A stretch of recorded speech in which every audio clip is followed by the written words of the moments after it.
৯ বছর পর বাড়ি ফিরছে সাব্বির, তাও বড় বোনের বিয়ে উপলক্ষে। শহর পেরিয়ে গাড়ি গ্রামের রাস্তায় প্রবেশ করতে অজানা এক শিহরণ বয়ে যায় পুরো শরীরে। চোখের সামনে ভেসে উঠতে থাকে সেই ছোট্টবেলার শৈশব। আগেই চিরচেনা রাস্তায় সাইকেলের টায়ার হাতে ছুটে বেড়াতো। আজ আজ দীর্ঘ ৯টা বছর পর ফিরছে কালো রঙের ব্র্যান্ড নিউ মার্সিডিজ বেঞ্চ গাড়িতে। অবশ্য গাড়িটা বোনের বিয়ে উপলক্ষেই কিনেছে গতকাল। ড্রাইভার মাথা নাড়িয়ে আবারও গাড়ি চালাতে মন দেয়। সাব্বির পরম আয়েসে চোখ দুটো বন্ধ করে নেয়। অমনি হারিয়ে যায় ঘুমের রাজ্যত্বে। বাবা বাবা, আর মেরো না, আমি আর খেলতে যাব না, আমাকে আর মেরো না। সাব্বিরের কান্না ভেজা কণ্ঠ শুনতে পায় না সাব্বিরের বাবা শাহেদ সাহেব।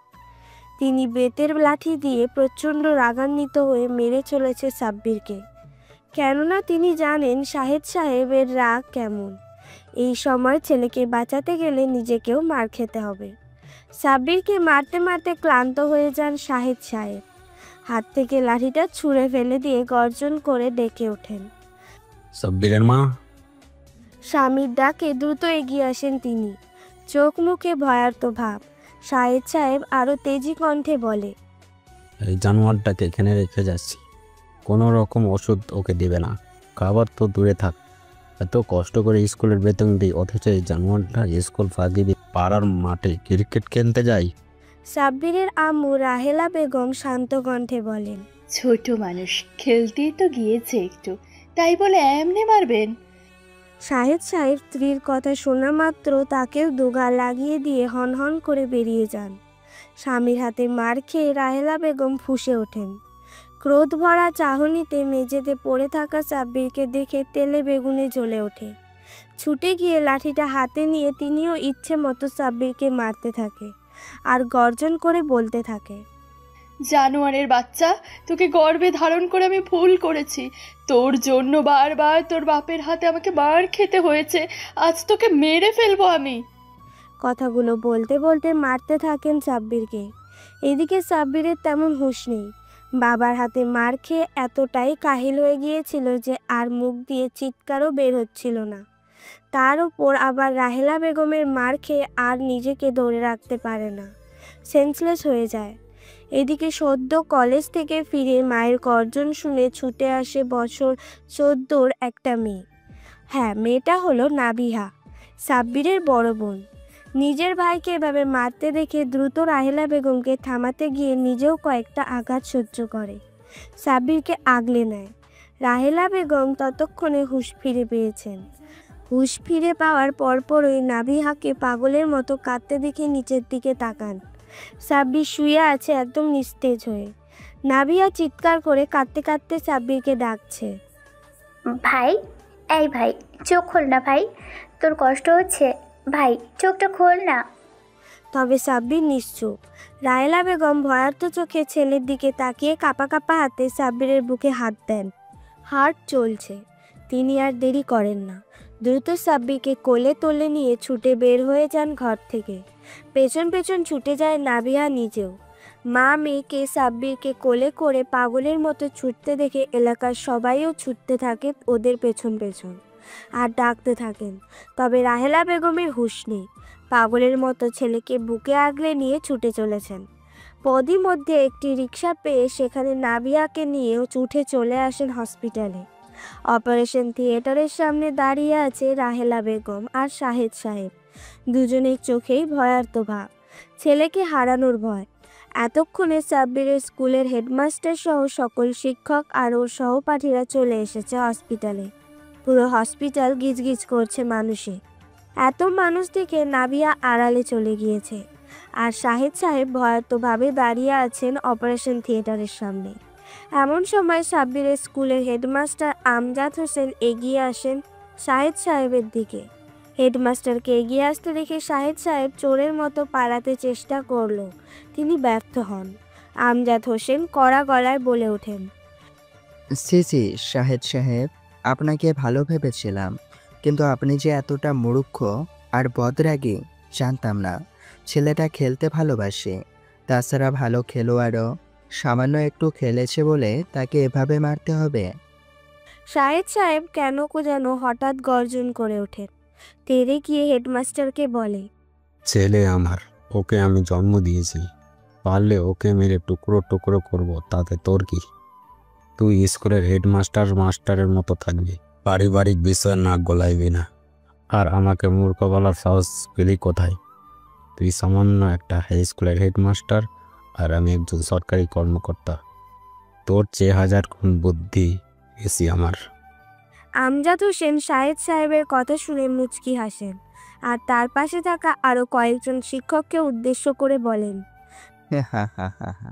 দেখলেন মুখ্য কত প্রকার। যাই হোক, চলুন এই পাশে যাই।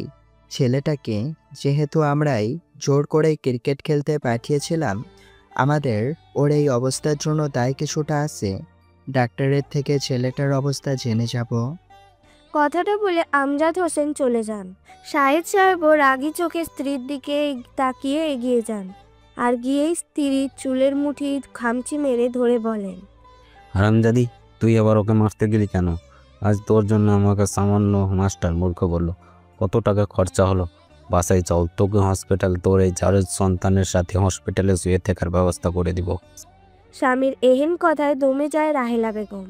থমথমে মুখে চেয়ে থাকেন অপারেশন থিয়েটারের দিকে। ঘণ্টাখানেক পর বেরিয়ে আসেন ডাক্তার। এগিয়ে যায় শাহেদ সাহেব। ডাক্তার কিছুটা ঘৃণার দৃষ্টিতে শাহেদ সাহেবকে দেখে বলেন, ছেলেটার বয়স মাত্র 16 বছর। এই বয়সে এত জঘন্য ভারে মেরেছেন বলার মতো না। শরীরে সব জায়গায় আঘাতের চিহ্ন, জখম হয়ে গিয়েছে পুরো শরীর, আবার চামড়াও ফেটে গিয়েছে। শাহেদ সাহেব নিজের আগেই রুক্ষ মেজাজেই বললেন, সে যা হই হোক, আমার ছেলেকে মেরেও ফেলতে পারি আমি। এখন তুই বল, জানোয়ারটা কেমন আছে?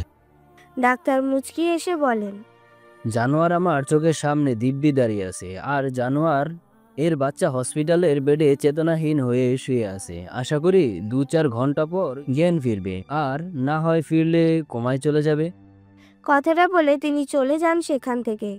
শাহেদ সাহেব এহেন অপমানে আরও দ্বিগুণ রেগে যান, তবে তেমন প্রতিক্রিয়া দেখান না, কারণ তিনি বুঝে গিয়েছেন যতই প্রতিক্রিয়া দেখাবেন ততই অপমানিত হবেন। সাব্বিরের স্কুলের হেডমাস্টার আমজাদ হোসেন ডাক্তারের কথা শুনে মনে মনে খুশি হন। এগিয়ে আসেন ডাক্তারের দিকে। ডাক্তার সাহেব কিঞ্চিত তাকিয়ে বলেন, ছেলেটা ভালো আছে স্যার, কিন্তু নিশ্চিত থাকুন। আমজাদ হোসেন অবাক হয়ে বললেন, আপনি আমাকে স্যার বলছেন যে? ডাক্তার সাহেব, স্যারকে তো স্যারই বলবো। আমি আপনার স্কুলের প্রাক্তন ছাত্র স্যার। আমজাদ হোসেন ডাক্তারের কথা শুনে ভীষণ খুশি হন, আবেগে কেঁদে ফেলেন। ডাক্তারকে বুকের সাথে জড়িয়ে ধরে বলেন, এতটা সৌভাগ্য আমার হবে কখনোই ভাবিনি। আমার ছাত্র আজ ডাক্তার। চিন্তার কারণ নেই স্যার, ছেলেটা ছোট হওয়ার আঘাত সহ্য করতে পারেনি। কেটে যাওয়া জায়গাগুলো পরিষ্কার করে ব্যান্ডেজ করে দিয়েছি। ছেলেটা অচেতন, অক্সিজেন নেওয়া আছে। আশা করি 2-3 ঘন্টার মধ্যে কথা বলবে। ধন্যবাদ বাবা। আজ আমরা তবে নিশ্চিন্তে বাসায় যেতে পারবো। কিন্তু স্যার, আপনারা সবাই ভাবে হসপিটালে এসেছেন। ছেলেটাকে আমরা সকল শিক্ষক মিলে ক্রিকেট খেলতে পাঠিয়েছিলাম পাশের এলাকায়। দারুণ খেলে ছেলেটা, আর এটাই ওর কাল হলো। ওর মূর্খ পিতা ওকে এভাবে পিটিয়েছে শুনে আমাদের ভীষণ কষ্ট লেগেছে, সাথে খুব মন খারাপ। আমাদের জোড়াজোড়িতে ছেলেটা খেলতে গিয়েছিল। চিন্তা নেই স্যার, ও সুস্থ হয়ে যাবে, আমি আসছি। ডাক্তার চলে যায়। আমজাদ হোসেন এগিয়ে যায় সাব্বিরের আম্মু রাহেলা বেগমের দিকে। তারপর শান্ত কণ্ঠে বলে, ছেলেটা আপনাদের হলেও সে আমাদের স্কুলের ছাত্র। তার কিছু হলে আপনাদের ছেড়ে কথা বলবো না। শিশু আইন আপনারা হয়তো জানেন না। আর হ্যাঁ, আপনার স্বামী মূর্খ শাহেদ সাহেবকে বলে দিয়েন, আইনের হাত অনেক লম্বা। একটু পুলিশের খাতায় নাম উঠলেই সরকারি চাকরি শেষ, সাথে এমন অহংকার আর বদমেজাজিও শেষ। দূরে থেকে কথাগুলো শুনে শাহেদ সাহেবের রাগই লাগে বেশি, আবার ভয়ও পান। কেননা আমজাদ হোসেনের বলা কথা সঠিক। সরকারি চাকরি হাজার বিধিনিষেধ। রাহেলা বেগম চুপচাপ কথাগুলো শুনে গেলেন, পাল্টা কোনো জবাব দেননি। যতই হোক ছেলে স্কুলের হেডমাস্টার বলে কথা। শাহেদ সাহেব দূরের একটা চেয়ারে বসে আছেন, তার ভাবনা চিন্তায় ঘুরপাক খাচ্ছে আমজাদ হোসেনের বলা কথাগুলো। শিশু আইন। শাহেদ সাহেব উঠে চলে যান হসপিটাল থেকে। রাহেলা বেগম মেয়েকে নিয়ে চাতক পাখির মতো চেয়ে থাকে বেডের দিকে। সাব্বির নিশ্চুপ আর স্তব্ধ হয়ে শুয়ে আছে। রাহেলা বেগমের মন অনেক খারাপ। বিভিন্ন চিন্তার মাঝেই নাবিয়া ওর মায়ের কাছ থেকে উঠে দুটো চেয়ার দূরত্বে বসে। রাহেলা বেগম বিষয়টা দেখে বলে, কিরে মা, আমার পাশ থেকে উঠে গেলি যে? আগে বাবাকে পছন্দ হতো না, আমার ভাইয়াটাকে খেলতে দিত না, মারতো, তাই তোমার কাছে থাকতাম। সেই তুমি কি না আমার ভাইকে মারলে, আমি আর তোমার আশেপাশেও যাব না। মেয়ের এমন কথায় কুঁকড়ে যান রাহেলা বেগম। তিনি জানেন তার মেয়ে যা বলে তাই করে। 2 বছর হলো নাবিয়া শাহেদ সাহেবকে বাবা বলে ডাকে না, কোনো বায়না করে না। শাহেদ সাহেব অবশ্য তা স্বাভাবিকভাবেই নিয়েছেন। রাহেলা বেগম আমতা আমতা করে বলেন, মা, তুই আমাকে ভুল বুঝছিস, আমি সাব্বিরকে মারতে চাইনি। তা তো দেখতেই পারছি, মারতে চাওনি, অথচ এমনভাবে মেরেছো যে ভাই আমার এখন নিশ্চুপ হয়ে আছে। আসলে তোমরা মা বাবা হওয়ার যোগ্যই নাও। ইন্টার ফার্স্ট ইয়ারে পড়ুয়া মেয়ের মুখে এমন কথা শুনে রাহেলা বেগম দমে যান। ছলো ছলো চোখে বেডের দিকে তাকিয়ে থাকে। ঘড়ির কাঁটা টিকটিক করে চলছে। শাহেদ সাহেব হসপিটাল থেকে চলে গিয়েছেন 2 ঘন্টার মতো। বিকেল গড়িয়ে রাত হয়েছে, শাহেদ সাহেব হসপিটালে আসেননি। এমন সময় সাব্বির হালকা নড়ে ওঠে। ভাইকে নড়তে দেখে ছুটে যায় নাবিহা, ডাকতে থাকে, ভাই, হ্যাঁ ভাই, চোখ খুলেছিস? সাব্বির চোখ মেলে তাকায়, বোনকে দেখা মাত্র কেঁদে ফেলে। নাবিয়া ভাইকে বুকের সাথে জড়িয়ে নেয়। এমন সময় এশার নামাজ শেষ করে রাহেলা বেগম কেবিনে আসতেই চোখ যায় সাব্বিরের দিকে। জ্ঞান ফিরে পেয়েছে সাব্বির। উঠে যান ছেলের দিকে। রাহেলা বেগম সাব্বিরকে জড়িয়ে ধরতে যেই হাত বাড়াবেন অমনি সাব্বির বেডে শুয়ে পড়ে। অন্যদিকে মুখ ঘুরিয়ে বলে, আপু, এই মহিলাকে আমার সামনে থেকে সরে যেতে বলেন প্লিজ। ভাই, মাকে ক্ষমা করে দে না। সম্ভব না আপু, আমি মাকে বলেই খেলতে গিয়েছিলাম। তাকে বলেছিলাম স্যাররা জোর করেছে, অথচ তার স্বামী যখন আমাকে মারছিল তিনি পর্দার আড়ালে লুকিয়ে দেখছিল। রাহেলা বেগম এবার আর কান্না চেপে রাখতে পারেন না। ছোট ছোট বাচ্চাদের মুখে এমন কথা শুনে তিনি কুঁকড়ে যাচ্ছেন, বারবার শিউরে উঠছেন। এমন সময় কেবিনে প্রবেশ করে শাহেদ সাহেব। হাতে অনেক খাবার, সবই সাব্বিরের পছন্দের। হাসি হাসি মুখে খাবারগুলো সাব্বিরের পাশে রাখতে রাখতে বলে, বাবা সাব্বির, এখন কেমন বোধ করছো? সাব্বির মুখটা কালো করে ফেলে। ভালো করে তাকায় বাবা নামক মানুষটার দিকে। মুখে হাসি, অথচ চোখে স্পষ্ট রাগ আর ক্ষোভ। সাব্বির মুচকি এসে বলে, বেঁচে আছি কোনো মতে, তা আপনি আমায় বাবা বলছেন যে? আজ এত খাবারও আনলেন দেখি। তুমি অসুস্থ বাবা, চুপচাপ শুয়ে থাকো। মা, নাবিয়া, তোমার ভাইকে খেতে দাও। সাব্বির নিষেধ করে না। নাবিয়া আঙুর ধুয়ে সাব্বিরকে খাইয়ে দিতে থাকে। 3 দিন পর হসপিটাল থেকে সাব্বিরকে ছেড়ে দেয়। হাতে পায়ে অসংখ্য ব্যান্ডেজ। শাহেদ সাহেব সেই যে হসপিটালের বিল মিটিয়ে চলে গিয়েছিলেন আর হসপিটালে আসেননি। অবশ্য এতে সাব্বিরের তেমন ভাবনা নেই। শাহেদ সাহেবের কেনা আঙ্গুরগুলো সে মুখে তোলেনি। ওর বোন 1000বার বললেও না। কেন যেন শাহেদ সাহেবের কেনা কোনো কিছু আর গলা দিয়ে নামাতে ইচ্ছে করছে না ওর। বাড়ি ফেরার পর আশেপাশের অনেকজনই সাব্বিরকে দেখে চলে যায়। সাব্বির ভাববিলাসহীনভাবে সবার দিকে পলকহীন চোখে চেয়ে থাকে। রাত 12টা। শাহেদ সাহেব বাসায় এসেছে, হাতে অনেকগুলো প্যাকেট। গন্ধটা সাব্বিরের নাকে আসতেই বুঝতে পারে পাশের মোড়ের নাইমের বিরিয়ানি এনেছে। মনে মনে মুচকি আসে সাব্বির আর বলে, অসুস্থ হলে ভালোবাসার মানুষের তেমন অভাব হয় না। শাহেদ সাহেব এগিয়ে আসে সাব্বিরের রুমের দিকে। হাতে বিরিয়ানির প্যাকেট নিয়ে ভেতরে ঢুকতে গিয়েও তিনি হোঁচট খাচ্ছেন। অবশ্য তিনি লজ্জা পাচ্ছেন। বেশ কয়েকবার চেষ্টার পর শাহেদ সাহেব সাব্বিরের ঘরে ঢুকে টেবিলের ওপর বিরিয়ানির প্যাকেট রেখে আয়েশ করে সাব্বিরের পাশে বসেন। বাবা ছেলে দুজনেই নিশ্চুপ। এমন সময় সাব্বির অন্যদিকে ফিরে তাকিয়ে আছে। শাহেদ সাহেব বুঝতে পারেন সাব্বিরের মনে অভিমান জমে আছে। মনে মনে হাসেন তিনি। অনেকক্ষণ চুপ থেকে ধীরে কণ্ঠে বলে ওঠেন, সাব্বির, শুনছিস? বলুন। তোকে সেই দিন খুব বেশি মেরেছিলাম, আমাকে ক্ষমা করে দিস। ওসব ভুলে গেছি আমি। ভুলে গেলেই ভালো, ওসব মনে রাখতে নেই। বিরিয়ানি এনেছি, ঝটপট খেয়ে পড়তে বসো। এমন দেবদাসের মতো বসে থাকার জন্য তোমার পেছনে টাকা ঢালছি না। বুঝতে পেরেছি। বুঝলেই ভালো, আর না বুঝলে লাঠি তো আছে। শাহেদ সাহেব ছেলের কাছ থেকে উঠে ঘর থেকে বের হতে গিয়েও থেমে যান। খানিকটা রুক্ষ মেজাজে বললেন, খেলাধুলা করে কিচ্ছু করতে পারবে না জীবনে। খেলা ছেড়ে দাও, পড়াশোনা করতে বসো। জীবনটা বহুত কঠিন।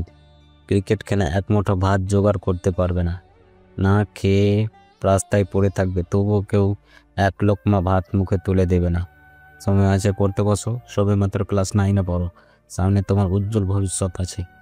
রাহিত সাহেব এক নাগারে কথাগুলো বলে বেরিয়ে যান। সাব্বির নিশ্চুপভাবে কিছুক্ষণ বসে থাকে। এমন সময় ওর বড় বোন নাবিয়া এসে বসে সাব্বিরের পাশে। সাব্বির ফিরে তাকায় বোনের দিকে। নাবিয়া পরম মমতায় সাব্বিরের পিঠে হাত বুলিয়ে দিতে দিতে বলে, ভাই, এখনো তুই মন খারাপ করে আছিস?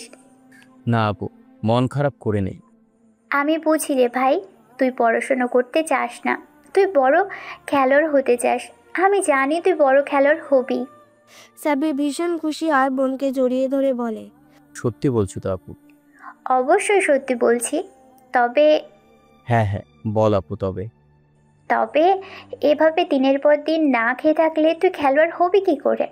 খেলতে তো শরীরে শক্তি লাগে, আর না খেলে শরীরে তো শক্তি পাবি না। তাহলে কি করব? খাবি ভাই, নিয়মমাফিক খাবি। আয় দেখি, আমি তোকে বিরিয়ানি খাইয়ে দিই। সাব্বির নিষেধ করে না, বোনের সামনে পা ছাড়িয়ে বসে। নাবিয়াও হাত ধুয়ে খুব যত্নের সাথে সাব্বিরকে খাইয়ে দিতে থাকে। খাওয়া দাওয়া শেষ করে সাব্বির বিছানায় শুয়ে পড়ে। শরীরের আঘাতের চিহ্নগুলো শুকিয়ে গিয়েছে অনেকটাই। আগামীকাল স্কুল যেতে হবে ভেবেই চোখটা দ্রুত বন্ধ করে নেয়। নাবিয়াও ভাইকে চোখ বন্ধ করতে দেখে ঘরের লাইট নিভিয়ে দিয়ে চলে যায় নিজের ঘরে। নাবিয়া নিজের চেয়েও তার ভাইকে বেশি ভালোবাসে। ভোর হয়ে গিয়েছে। শাহেদ সাহেব সাব্বিরের দরজায় নক করছেন। সাব্বির, হ্যাঁ সাব্বির, উঠে রেডি হয়ে নাও, স্কুলে যেতে হবে। সাব্বির মিটিমিটি করে চোখ পেলে তাকায়, ঘড়ির দিকে 6টা বাজে। দ্রুত উঠে ফ্রেশ হতে চলে যায়। ফ্রেশ হয়ে এসে স্কুল ড্রেস আর ব্যাগ গুছিয়ে নিয়ে ঘর থেকে বেরোতেই শাহেদ সাহেবের মুখোমুখি হয়। সাব্বির থেকে পাত্তা না দিয়ে পাশ কাটিয়ে চলে যেতে নেবে অমনি শাহেদ সাহেব কড়া গলায় বলে, স্কুলে অনেক দিন পর যাচ্ছ, মন দিয়ে ক্লাস করবে। অনেকগুলো অধ্যায় হয়তো তুমি মিস করছো। আর ক্রিকেটের ক শব্দটাও যেন তোমার মুখে না শুনি। এই বছর চলে গেলেই সামনে বছর তোমার এসএসসি পরীক্ষা। এই সময় কোনো ফাঁকিবাজি আমি সহ্য করব না। মন দাও পড়াই, সামনে বিস্তর ভবিষ্যৎ পড়ে আছে তোমার।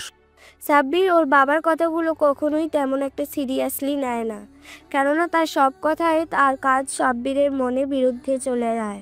সে যা চায় তা পিতা তার সম্পূর্ণ উল্টোটা চায়। সাব্বির এগিয়ে গিয়ে বসে ডাইনিং টেবিলে। এতক্ষণ কিচেনের আড়াল থেকে বাবা ছেলের কথোপকথন শুনছিলেন মা মেয়ে। সাব্বিরের কোনো প্রতিউত্তর না দেখে দুজনেই মিটিমিটি হাসেন। নাবিয়া তো বলেই বসে, সাব্বির বোধহয় বাবার কথা কানেই তোলেনি। কেমন দেখো, ভাবলেশীনভাবে টেবিলে গিয়ে বসলো। হ্যাঁ, ওর কাছে গিয়ে শোন ও কি ভাবছে। এতটা ভাবুক তো ওকে কখনো দেখিনি। ওর থেকে শুনতে হবে না, আমি এখান থেকেই ওর মনের কথা বুঝে গেছি। তাই নাকি? তা কি ভাবছে তোর গুণধর ভাই? ও ভাবছে আর হোর টিচার খেলতে যেতে বললেও ও 1000 বার খেলতে যাবে। সাবধানে যেতে বলিস রে মা, জানিসই তো তোর বাবার রাগ। বাদ দাও এসব কথা। ভাইকে ডিম অমলেটটা দিয়ে আসি, শুধু পরোটা চিবিয়ে খাচ্ছে। নাবিয়া দীর্ঘশ্বাস ফেলে বলে। নাবিয়া এগিয়ে গিয়ে ডিম অমলেটটা সাব্বিরের পাতে তুলে দেয়। সাব্বির আর চোখে বোনের দিকে তাকিয়ে খেতে শুরু করে। নাবিয়াও পাশে বসে ভাইয়ের খাওয়া দেখতে থাকে। সাব্বির নিজের মতো খেয়ে বের হয়ে আসে। বাসা থেকে স্কুল মাত্র 15 মিনিটের রাস্তা হওয়ায় সাব্বির হেঁটেই স্কুলে রওনা হয়। অনেকদিন পর বাড়ি থেকে বের হয়ে হাঁটার সময় অনুভব করে অজানা একটা শিহরণ। স্কুলের গেটে পৌঁছানোর সাথে সাথেই সাব্বিরকে ও সহপাঠীরা ঘিরে ধরে। সাব্বির অবাক হয়ে যায়, সবার দিকে তাক চাহনিতে তাকিয়ে থেকে বলে, কিরে, তোরা আমায় ঘিরে ধরলি যে? ওদের মধ্যে থেকে সাব্বিরের বেস্ট ফ্রেন্ড শামস এগিয়ে এসে ওর কাঁধে হাত রেখে বলল, এতদিন পর স্কুলে আসলি তুই, তাই আমরা সবাই তোকে গার্ড অফার দিচ্ছি। ওদের মধ্যে থেকে সাব্বিরের বেস্ট ফ্রেন্ড শামস এগিয়ে এসে ওর কাঁধে হাত রেখে বলল। কথাটা বলার পরপরই সবাই ই করে হেসে ওঠে। সাব্বির নিজেও হেসে ওদের সাথে ক্লাসে চলে যায়। মন দিয়ে সবগুলো ক্লাস শেষ করে স্কুল থেকে বের হওয়ার সময় ওর চোখ যায় স্কুল মাঠের দিকে। ওর বন্ধুরা আর কিছু বড় ভাইয়ারা খেলছে। সাব্বিরের প্রচণ্ড ইচ্ছে জাগে খেলার। মাঠের দিকে এগিয়ে যেতে গিয়েও থমকে যায়, মনে পড়ে বাবার কথা। বাড়ির দিকে পা বাড়াতে গিয়েও থমকে যায় সে। কোনো দিকেই এগিয়ে যেতে না পেরে সাব্বির রাগে জিদে মাটিতে ধপাস করে বসে পড়ে। সাব্বিরের কাণ্ড দেখে স্কুলের হেডমাস্টার আমজাদ হোসেন মিটিমিটি হাসেন। হাসতে হাসতে এগিয়ে এসে সাব্বিরের পাশেই বসে বসে মাঠের দিকে তাকিয়ে বলেন, কিরে সাব্বির, বাসায়ও গেলি না, মাঠেও গেলি না, এভাবে গেটের সামনে বসে পড়লি যে? সাব্বির অসহায় চাহনিতে স্যারের দিকে তাকিয়ে বলে, সিদ্ধান্তহীন, তাই ভুগছি স্যার। আমার মন প্রাণ চাইছে খেলতে, আবার মস্তিষ্ক বলছে বাসায় ফিরে যা, নয়তো তোর বাবা তোকে পেটাবে। আমজাদ হোসেন পরম মমতায় সাব্বিরের কাঁধে হাত রেখে বলল, জীবনটা খুব ছোট্ট সাব্বির, এতটাই ছোট যে আজ আছি কাল নাও থাকতে পারি। তাই বলে এই না জীবনে থেমে থাকবে। তোর পরিবার খাওয়া বন্ধ করে দিবে, ভালো মন্দ রান্না বন্ধ করে দেবে, তারা তাদের মতোই খাবে, তারা ভালোই থাকবে, শুধু থাকবি না তুই। আসলে স্যার, আমি ভালো নেই। আমার তীব্র ইচ্ছে ক্রিকেট খেলবো, বাবা মা আর বোনকে নিয়ে দেশ বিদেশে ট্যুরে যাব, কিন্তু বাবা চান আমি তার মতো ধরাবান্ধা জীবন নেই। সকাল থেকে বিকেল এক চেয়ারে বসে কাটাই, জীবনটাকে সরকারি গোলামের মতো কাটিয়ে দিই। আমজাদ হোসেন মাটি থেকে উঠে বসতে বসতে বলল, শোন, তুই খেলতে যা, আর কেউ না থাকুক তোর পাশে, আমি থাকবো আজীবন তোর পাশে। সাব্বির বর্ষা পায়ে ছুটে চলে যায় মাঠের দিকে। আমজাদ হোসেনের চেয়ে থাকে সাব্বিরের দিকে। ব্যাটিংয়ে নেমেছে সাব্বির, বোলিং করতে আসা ছেলেটার পা কাঁপছে। সে জানে বল যেখানেই ফেলুক এই ছোট্ট সাব্বির বল উড়িয়ে মাঠের বাইরে ফেলবেই। হলেও তাই, পরপর 4টা বলে 4টা ছক্কা মেরে ম্যাচ জিতিয়ে দিতেই পুরো মাঠ গর্জন করে ওঠে সাব্বির সাব্বির ধ্বনিতে। সাব্বির অবাক হয়, সাথে খুশিও, তবে মুহূর্তে আতঙ্ক গ্রাস করে ওকে। বিকেল গড়িয়ে সন্ধ্যা হতে শুরু করেছে। সাব্বির দ্রুত কাঁধের ব্যাগ নিয়ে ছুটতে থাকে বাড়ির দিকে। ততক্ষণে শাহেদ সাহেব বাড়িতে এসে গিয়েছেন। পড়ার টেবিলে ছেলেকে না দেখে মাঠে এসে দেখে গিয়েছেন সাব্বিরকে খেলতে। তারপর পরই তিনি সিদ্ধান্ত নিয়েছেন এই ছেলেকে তিনি আর ঘরে রাখবেন না। সেই স্কুল মাঠ থেকে ছুটতে ছুটতে বাড়ির সামনে আসতেই সপাটে মুখের ওপর ভারী একটা ব্যাগ এসে লাগায়, ছিটকে পড়ে যায় সাব্বির। আকস্মিক এমন ঘটনায় সাব্বির রাস্তায় পড়ে গিয়ে চোখে অন্ধকার দেখতে থাকে, তবে মিনিট খানেক পর নিজেকে স্বাভাবিক করে। সামনের দিকে তাকাতেই দেখতে পায় ওর বাবা শাহেদ সাহেব দাঁড়িয়ে আছেন। তার পেছনেই দাঁড়িয়ে আছেন তার মা আর বোন, তাদের দুজনের চোখেই পানি। সাব্বির রাস্তা থেকে উঠে বাড়ি ফের দৌড়ে যেতে পা বাড়াতে নিবে, অমনি শাহেদ সাহেব হুঙ্কার দিয়ে বলে ওঠেন, এদিকে পা বাড়ানোর আর সাহস করিস না, আজ থেকে তোকে আমি ত্যায্য পুত্র করলাম। আমি আর চাই না তোকে পুত্র হিসেবে পরিচয় দিতে। আমি নিজেও তোমাকে পিতা বলে পরিচয় দেই না কোথাও। রাস্তা ছাড়ো, ভেতরে যাব। এ বাড়ির দরজা তোর জন্য আজ থেকে বন্ধ। তোকে আজ পিটিয়ে চামড়া তুলে ফেলতাম, তবে তা আজ আর করব না, কারণ আমি বুঝে গেছি কাঁথা পিটিয়ে সোজা করে গেলেও তোকে সোজা করা যাবে না, বরং তোর চিকিৎসা করতে গিয়ে আমারই টাকা নষ্ট হবে। তুই বেরিয়ে যাবি এক্ষুনি। সাব্বিরের কেন যেন সাহস বেড়ে যায়। বুক টান টান করে শাহেদ সাহেবের চোখে চোখ রেখে বলে, তোর বাড়ি এমনিতেও ছাড়তাম, তুই যা করছিস তা মাত্রাতিরিক্ত। পথ ছাড় আমার টাকায় কেনা ব্যাটগুলো নিতে দে। তার তোকে নিতে হবে না, তোর ব্যাট বল সব এই রাস্তায় দেখছিস, ব্যাগটা ওর ভেতরেই আছে। সাব্বির ওর বাবার কথায় রাস্তার দিকে তাকায়, সত্যি বকিট ব্যাগ পড়ে আছে। সাব্বির মুচকি এসে ব্যাগটা কাঁধে তুলে নিয়ে ওর বোন নাবিয়ার দিকে তাকিয়ে বলে, চলি রে আপু, আমার স্বপ্ন পূরণের সবচেয়ে বড় বাধা আজ কেটে গিয়েছে। আজ আর আমি ভয় পাবো না খেলতে গিয়ে। দোয়া করিস আমি যেন বড় ক্রিকেটার হতে পারি, আর তোর বাবার চেয়েও বড় অঙ্কের টাকা রোজগার করতে পারি। নাবিয়া নিশ্চুপ। সাব্বির আর কথা বাড়ায় না, পা বাড়ায় সামনের দিকে। বর্ষাকাল শুরু হচ্ছে, রাত দিন ত্রিমেঘ, এই বৃষ্টি আবার কখনো রোদ। জুনের শেষ সপ্তাহ, গুড়ি গুড়ি বৃষ্টির মাঝেই সাব্বির হাঁটতে থাকে। বাড়ি থেকে 30 মিনিট দূরে বগুড়া রেলওয়ে স্টেশন। ট্রেনের হুইসেলের আওয়াজ কানে আসতেই 10 কেজির ব্যাগটা নিয়ে প্রাণপণে ছুটতে শুরু করে। এটাই last train Bogura to Dhaka যাওয়ার। 30 মিনিটের পথ, দৌড়ে আসতে 24 মিনিট লাগে। রেল স্টেশনের ভেতরে ঢুকতে ঢুকতেই ট্রেন ছেড়ে দিয়েছে। ঘন ঘন হুইসেল বাজিয়ে ট্রেন পূর্ণ গতিতে ছুটে চলে যায়। সাব্বিরও হতাশ হয়ে টেনশনেই বসে পড়ে। ক্লান্ত শরীরটা এলিয়ে দেয় বেঞ্চের ওপর। সারাদিন না খাওয়া শরীর, তার ওপর পুরো 20টা ওভার ব্যাটিংয়ের কারণে শরীর আর চলছে না। তবুও চোখ দুটো খুলে রাখা, বলা তো যায় না কখন কে না কে এসে ব্যাগটা নিয়ে উধাও হয়ে যায়। কিট ব্যাগটাকে নিজের বুকের সাথে আগলে নিয়ে সাব্বির হাত ঘড়ির দিকে তাকায়। 8:10। সাব্বির অবাক হয়, এত দ্রুত সময় কে জীবন থেকে হারিয়ে যেতে দেখে। শরীরে এখন জ্বর ভাবটা রয়ে গেছে। এমন সময় কেউ একজন সাব্বিরের কাঁধে হাত রাখে।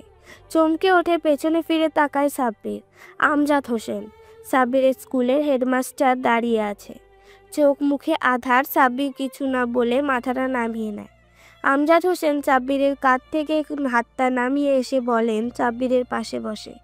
মিনিট খানেক নীরবতা শেষ করে আমজাদ হোসেন বললেন, তাহলে শেষ পর্যন্ত বাসা থেকে বের করেই দিল তোকে? সাব্বির অপর দিকে তাকিয়ে ধীর কণ্ঠে বলে, জি স্যার। হ্যাঁ, তো তোর কি খারাপ লাগছে? না স্যার, বরং নিজেকে হালকা লাগছে। নিজের স্বপ্ন পূরণে আর কোনো বাধা নেই ভেবেই কেমন যেন মনটা উড়ু উড়ু করছে। সে বুঝলাম, কিন্তু এখন করবি কি? যাবি কোথায়? এসব কি কিছু ভেবেছিস? না, এখনো ভাবা হয়ে ওঠেনি। আমজাদ হোসেন সাব্বিরের গালে দুটো থাপ্পড় মেরে রাগী কণ্ঠে বলেন, বেকুব, এখনো যদি ঠিকই না করিস তবে কেন ট্রেন ধরতে এসেছিলি? নায়কের মতো ট্রেন ধরে ঢাকায় গিয়ে নিজের সব কিছু হারিয়ে বড়লোক হতে চাস? সাব্বির বেশ লজ্জিত হয় আর মনে মনে ঠিক বলে, আসলেই তো আমি তো কিছু ঠিক না করে ট্রেনে উঠে যেতে নিয়েছিলাম। নিজের এমন বোকামি রেখে ওর নিজেরও রাগ ওঠে। আমজাদ হোসেন নিজের রাগটাকে দমিয়ে নিয়ে বলেন, শোন, জীবন এত সহজ না। বাবার হোটেল থেকে মাত্র বেরিয়েছিস। এখনই তোর সময় বাস্তবতাকে চেনার। হটকারী সিদ্ধান্ত আর ছেলে মানুষই কবে? নিজের শহর ছেড়ে অচেনা শহরে একা গিয়ে কিছু করার চেষ্টা করাই বোকামি। নিজের শহরে হয়তো টাকা ছাড়াও 1 মাস কাটিয়ে দিতে পারবি, তবে অচেনা শহরে টাকা ছাড়া 1 ঘন্টাও না। সাব্বির মন দিয়ে আমজাদ হোসেনের কথাগুলো শুনতে থাকে। এমন সময় আমজাদ হোসেন সাব্বিরের হাতটা ধরে বলে, চল বাসায়, এখানে বসে থেকে লাভ নেই। বাসা থেকে বের করে দিয়েছে স্যার। আমজাদ হোসেন সাব্বিরের কথা শুনে হো হো করে হেসে ফেলেন। হাসতে হাসতে বলেন, থুর গাধা, তোর জন্মদাতা পিতা তোকে বের করে দিলেও আমি দেইনি। চল আমার বাড়ি, তারপর দেখ কি করি আমি। কথাটা বলে এক হাতে সাব্বিরের ব্যাগ, আরেক হাতে সাব্বিরের হাত ধরে হাঁটতে শুরু করেন। রাত 10:20। আমজাদ হোসেনের বাড়িতে আয়েশ করে খেয়ে সাব্বিরকে দেখিয়ে দেওয়া একটা ঘরে শুয়ে পড়েছে। সারাদিনের না খাওয়া শরীরে ভালো খাবার খেয়েই বিদ্রোহ করে বসে। দু চোখে রাজ্যের ঘুম। সাব্বিরও আর জেগে থাকতে ইচ্ছে করছিল না। টুপ করে চোখটা বন্ধ করে তলিয়ে যায় ঘুমের রাজত্বে। ড্রয়িং রুমে আমজাদ হোসেন খেতে বসেছেন। এমন সময় তার স্ত্রী রীতা খানম এক একটা কড়া কণ্ঠে বলে ওঠেন, এসব কি আবিরের বাবা? কান্না কার ছেলে বাসায় নিয়ে চলে এসেছো? আবার আবিরের ঘরেও ছেলেটাকে থাকতে দিয়েছো। বলি, আবির জানলে কি করবে ভেবেছো? আমার বাড়ি কাকে কোন ঘরে রাখবো আমার বিষয়। আর তুমি ভুলে যেও না, আমি তোমার স্বামী। গলার আওয়াজ নিচু করে কথা বলো। স্বামীর এহেন ব্যাহারে রীতা খানম দমে যান। ঠান্ডা মাথায় স্বামীর পাশে বসে গভীর চোখে স্বামীর দিকে তাকিয়ে বলেন, ছেলেটার জন্য তুমি এত কিছু করছো কেন আবিরের বাবা? স্ত্রীর এমন কথায় মুচকি মুচকি হাসেন আমজাদ হোসেন। আয়েশ করে মাংসের হাড় চিবোতে চিবোতে বলেন, ছেলেটা শাহেদ সাহেবের। চিনো তো শাহেদ সাহেবকে? তোমার ছেলের হবু স্ত্রী নাবিয়ার ভাই। আমজাদ হোসেন হো হো করে হাসতে হাসতে বলেন, হ্যাঁ, আবিরের পছন্দ আছে বুঝলে। এই মরিচিকা যুগের মেয়েদের মাঝেও ছেলেটা পাক্কা চহুরির চেখে হীরা চিনেছে। মা নাবিহা ওর ভাইয়ের ইচ্ছে আমাকে বলেছে। আর সাবিরকেও আমি চিনি, অসম্ভব মেধাবী আর ট্যালেন্টেড খেলোয়াড়। সে বুঝলাম, কিন্তু ছেলেটাকে এখানে এনে আমাদের লাভটা কি? সব সময় লাভ দেখতে নেই রীতা, মনটাও দেখতে হয়। আমি সাব্বিরকে ওকে পছন্দ করি। আবির যদি হয় পাক্কা জরুরি, তবে আমি তার ডাবল।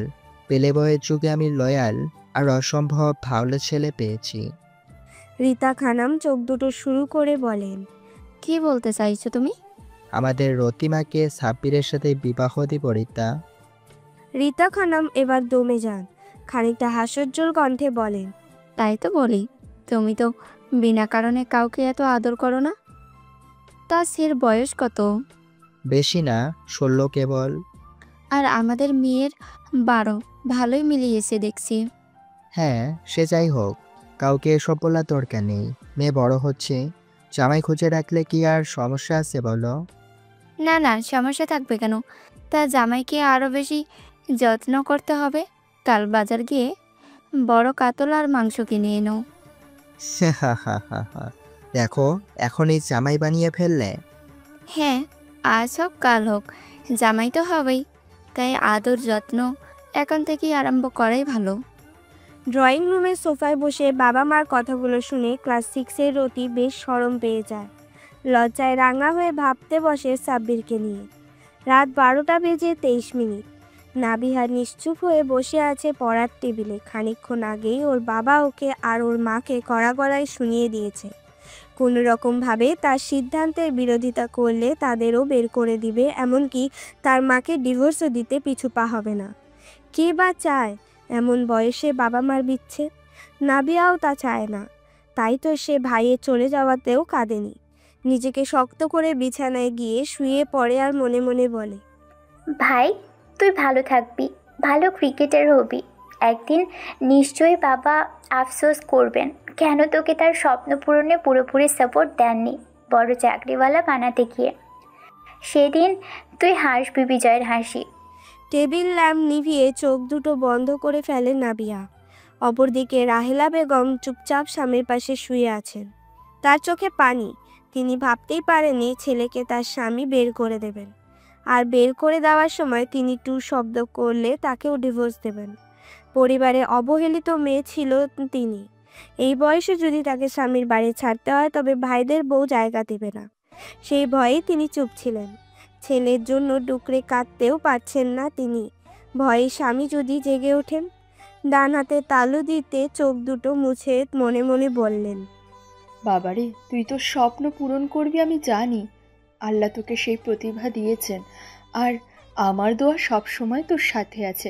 তুই সফল হবি, আমি দোয়া করি তুই সফল হবি। রাতের আধার কেটে গিয়ে সূর্য মামা মাথার উপর উকি দিচ্ছে। সাব্বির উঠে পড়ে। ঘর থেকে বের হতেই চোখ পড়ে বয়স 11-র রতির দিকে।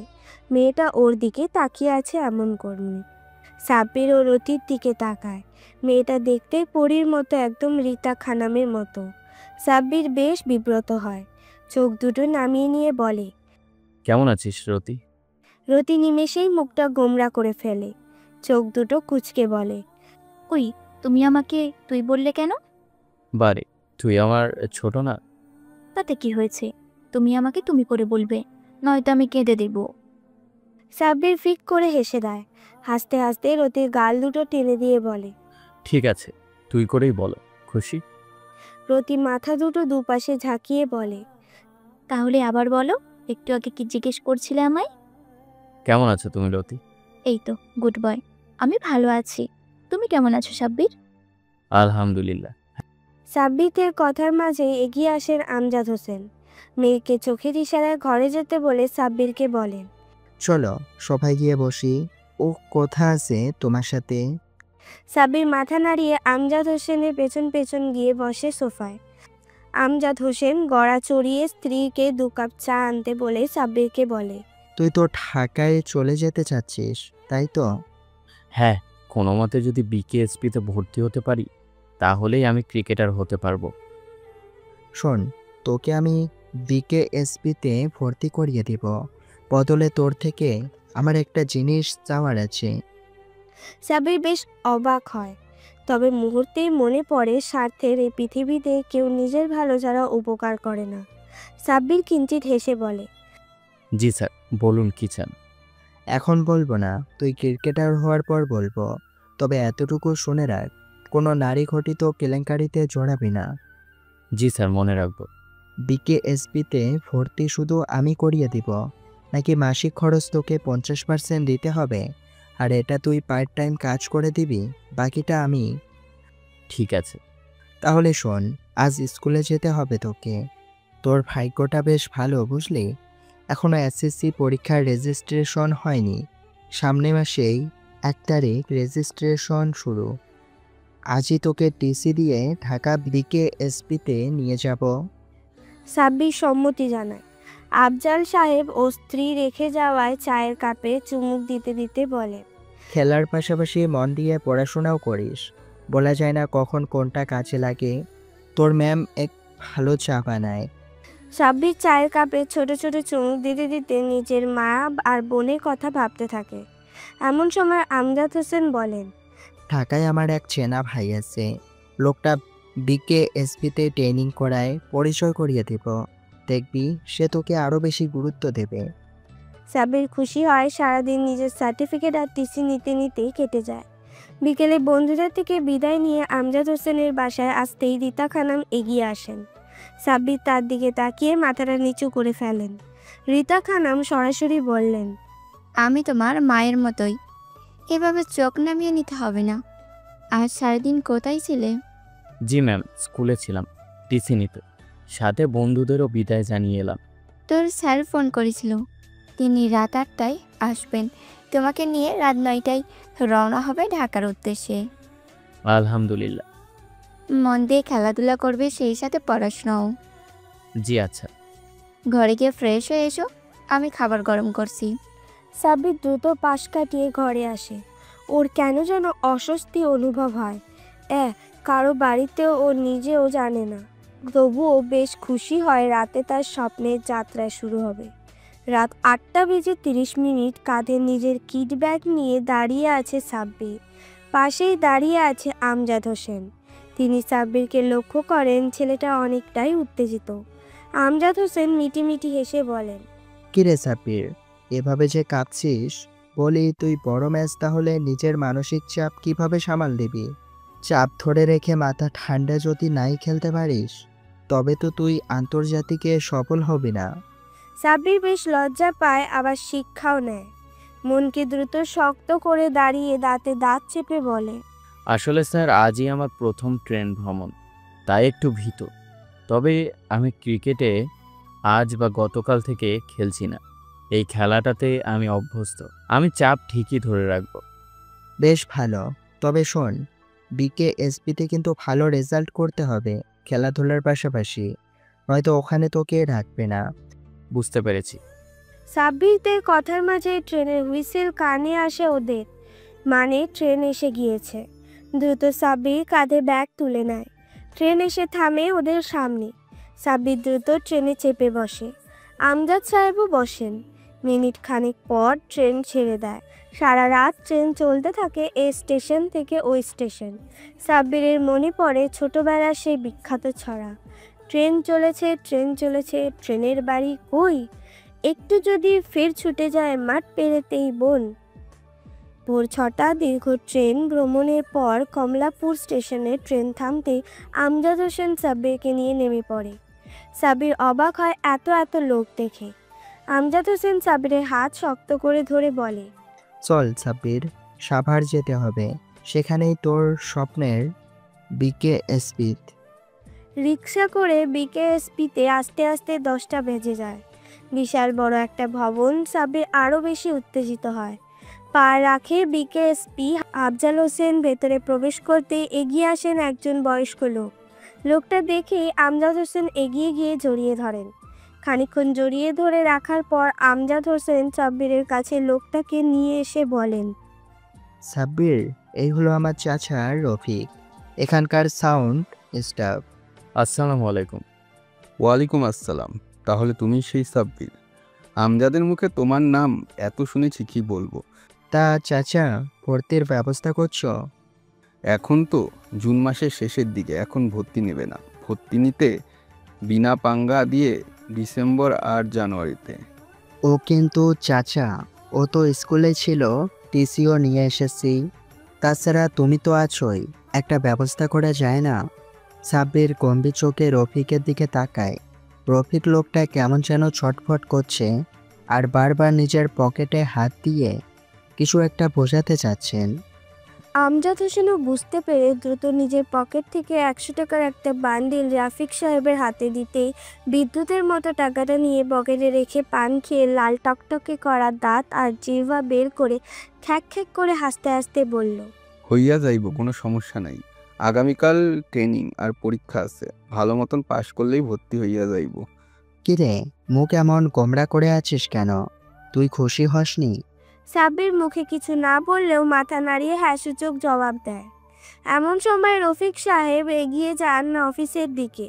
পেছন পেছন আমজাদ হোসেনকে যেতে দেখে সাব্বিরও পা বাড়ায়। বিকেএসপি পরিচালকের রুমের সামনে আসতে রফিক সাহেব ওদের নিয়ে ভেতরে চলে যায়। পরিচয় করিয়ে দেয় পরিচালক আকরাম খানের সাথে। আকরাম খান খানিকক্ষণ চেয়ে থাকে সাব্বিরের দিকে, তারপর বলে ওঠেন, রফিক ভাই, ছেলেটার শরীরে তো মাংসই নেই, একেবারে লিকলিকে। এ কি বল ব্যাটে লাগাতে পারবে? আকরাম খানের কথায় রফিক সাহেব তাকান আমজাদ হোসেনের দিকে।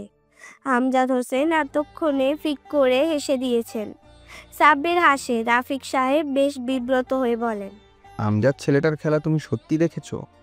আমজাদ হোসেন সাব্বিরের মাথায় হাত রেখে বলে, রফিক চাচা, আমি এর স্কুলেরই হেডমাস্টার, আর তুমি বলছো এর খেলা দেখবো না?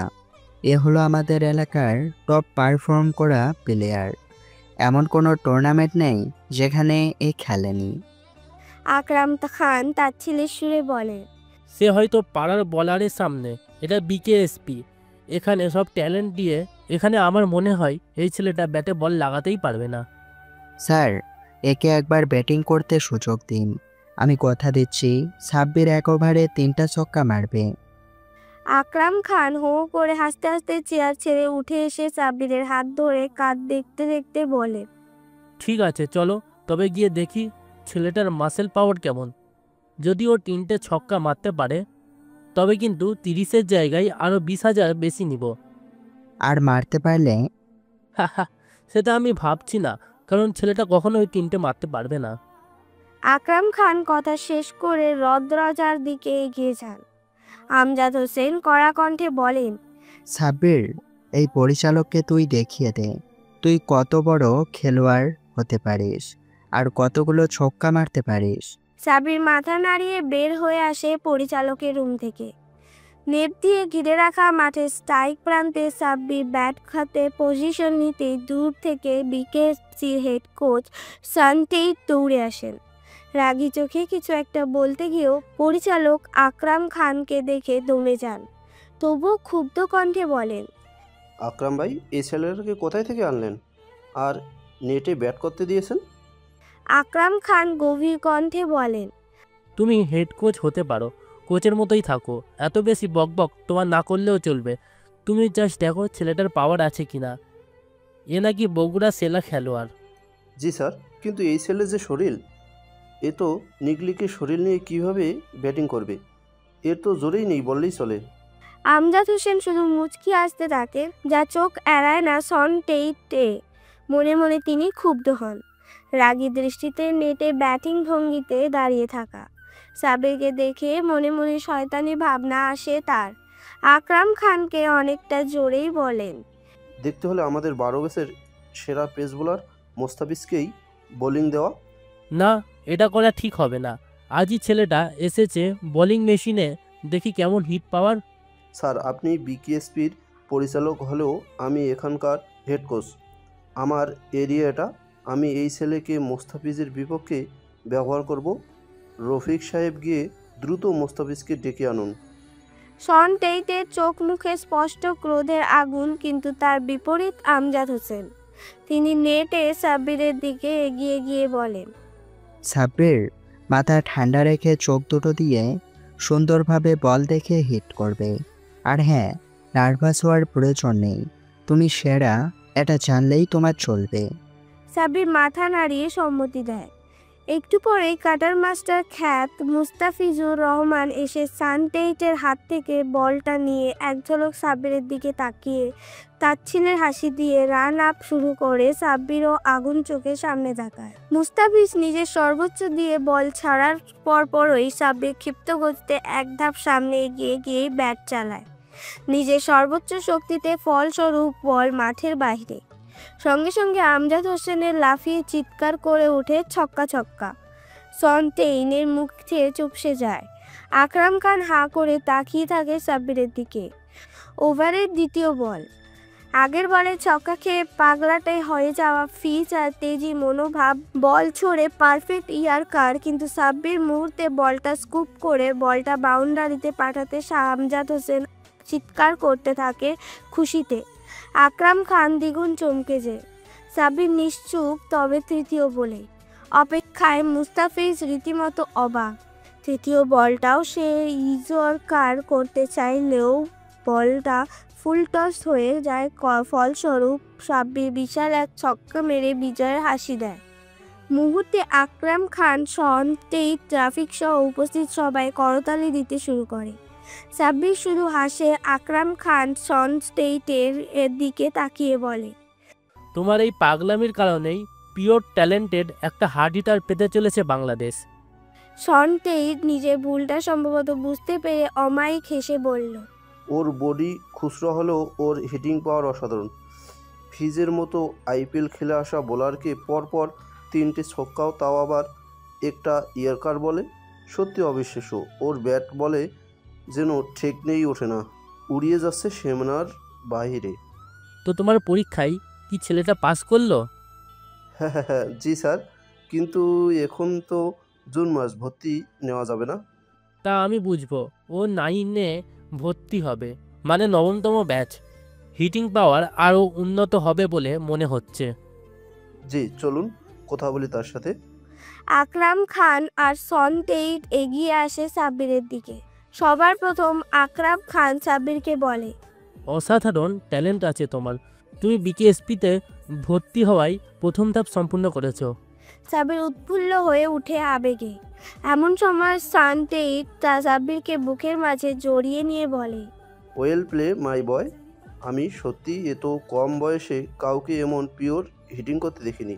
তুমি একটা ট্যালেন্টের ডিব্বা। এমন হিটিং ধরে রাখো, তুমি বাংলাদেশ জাতীয় দলের গর্ব হবে। খুশি হয় সাব্বির। আকরাম খান নোট থেকে যাওয়ার আগে রফিক সাহেবকে আদেশ করেন সাব্বিরকে একাডেমিক বিভাগে নিয়ে যেতে। সাব্বির রফিক সাহেবের পেছন পেছন যেতে থাকেন। একাডেমি বিভাগের হেড জামান সাহেব সাব্বিরের সব ক্লাসের সার্টিফিকেট রেখে বেশ সন্তুষ্ট হন এবং তাকে 9ম ব্যাচে ভর্তি করিয়ে দেন। শেষে তিনি মেডিকেল আর লিখিত পরীক্ষার জন্য সুপারিশ করেন। সারাদিন পরীক্ষা দিয়ে সবগুলো সম্মানের সাথে পাশ করার পর ডাক আসে পরিচালকের কক্ষ হতে। সাব্বির এগিয়ে যায় পেছন পেছন আমজাদ হোসেন। আকরাম খান সাব্বিরদের বসিয়ে রেখে বেশ কিছুক্ষণ এক কাগজ ঘাটাঘাটি করে আমজাদ হোসেনের দিকে একটা খাম এগিয়ে দেন। আমজাদ হোসেন খামটা খুলে সকালে রাফিককে দেওয়ায় টাকা বান্ডিল দেখে অবাক হয়। জিজ্ঞাসা সূচক চাহনিতে তার দিকে তাকাতেই আকরাম খান হাসি দিয়ে বললেন, ফিরিয়ে দিলাম। আসলে সবসময় এমন পিওর ট্যালেন্টের ছেলে আসে না বলে অনেক খরচ হয়, যার কারণে সরকার টাকা দেওয়ার পরেও কিছু টাকা নিতে হয়। তবে সাব্বির ছেলেটার প্রতিভা দেখে আমরা অবাক। ও বাংলাদেশের ভবিষ্যৎ, আমরা ওকে গড়ে তুলব। আমজাদ হোসেন মাথা নাড়িয়ে সাড়া দেন। এমন সময় একে একে একাডেমিক বিভাগের হেড জামান সাহেব, মেডিকেলের হেড আতিক সাহেবরা এগিয়ে এসে সাব্বিরের রিপোর্ট দিয়ে যান। আকরাম খান সব দেখে খুশি মুখে বলেন, ওয়েল ডান সাব্বির, তুমি লেটার পার্ক পেয়ে পাস করেছো। ধন্যবাদ স্যার। আমজাদ হোসেন সাহেব, তোমাদের বিকেএসপি সম্পূর্ণ আবাসিক। আপনি চাইলে আজই এখানে রেখে যেতে পারেন। মাসিক কত টাকা করে দিতে হবে? আপনার আয়ের 10%। তাহলে মাসিক 4,000 টাকা করে দিতে হবে? হ্যাঁ। ঠিক আছে, তাহলে আমি দেব। কিন্তু সাব্বির এখন কি কোনো ব্যাচে সুযোগ পেতে পারে? অনুবর্ধ 16 ব্যাচ সুযোগ পাবে এবং সামনে এশিয়া কাপের আগে একটা ক্যাম্প হবে। সেখানে ভালো পারফরমেন্স করলে এশিয়া কাপের টিকিট সে পেয়ে যাবে। আলহামদুলিল্লাহ, তাহলে স্যার আমি আসি। ঠিক আছে সাব্বির, তুমি অনূর্ধ্ব 16 ব্যাচের মেসে গিয়ে 210 নম্বর রুম কেবিনে থাকবে। ঠিক আছে স্যার। সাব্বির পরিচালকের কক্ষ থেকে বের হতে আমজাদ হোসেন সাব্বিরের কাঁধে হাত রেখে গম্ভীর কণ্ঠে বলেন, সাব্বির, আমি বগুড়া ফিরে যাচ্ছি। আশা করি তুমি ভালো পারফর্ম করে নিজের প্রতিভা দেশবাসীকে দেখাবে, বিশেষ করে তোমার বাবাকে। আমি চাই তুমি অনূর্ধ্ব 16 ব্যাচের হয়ে এশিয়া কাপ খেলার টিকিট কনফার্ম করো। আমি সর্বোচ্চ চেষ্টা করব sir. RC. Amjad Hossain BKSP থেকে বেরিয়ে যান। সাব্বিরও তার ব্যাচের মেসের দিকে এগিয়ে যেতেই কয়েকটা ছেলে এগিয়ে এসে সাব্বিরকে ঘিরে ধরে। সবার চোখ মুখে বিস্ময়। সাব্বির কিছুটা ভয় পায়, তবে ওর ভয় কেটে যায় তখনই যখন সবাই এক চোখে করতালি দিতে শুরু করে আর অভিনন্দন জানায় তাদের সিনিয়র মুস্তাফিজুর রহমানের মতো সিনিয়র বলাকে 3 বলে 3 ছক্কা মারার জন্য। সাব্বির খুশি হয়, ওদের সাথে মুহূর্তে বন্ধুত্ব হয়ে যায়। সবার সাথে আলাপ করে সাব্বির নিজের কেবিনে চলে যায়। কেবিন বলতে এক রুমে 3 জনে 3টা সিট। সাব্বির নিজের বেডে শুয়ে পড়তেই রাসেল নামের একটা ছেলে এগিয়ে এসে সাব্বিরের পাশে বসে। সাব্বির ছেলেটার দিকে তাকায়, চোখ মুখে হতাশা আর ভয়ের ছাপ। সাব্বির রাসেলকে বলে, রাসেল, কিছু হয়েছে? না, তেমন কিছু না। না, আসলে তোকে জিজ্ঞেস করতে এলাম, তুই উইকেট কিপার ব্যাটসম্যান না তো? আমি শুধু ব্যাটসম্যান। কেন?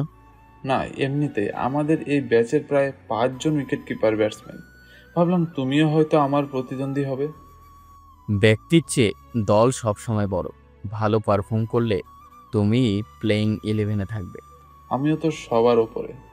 আজ তোমাকে মুস্তাফিজুর রহমান ভাইকে পিটাতে দেখলাম, তখন থেকেই গলা শুকিয়ে গিয়েছিল।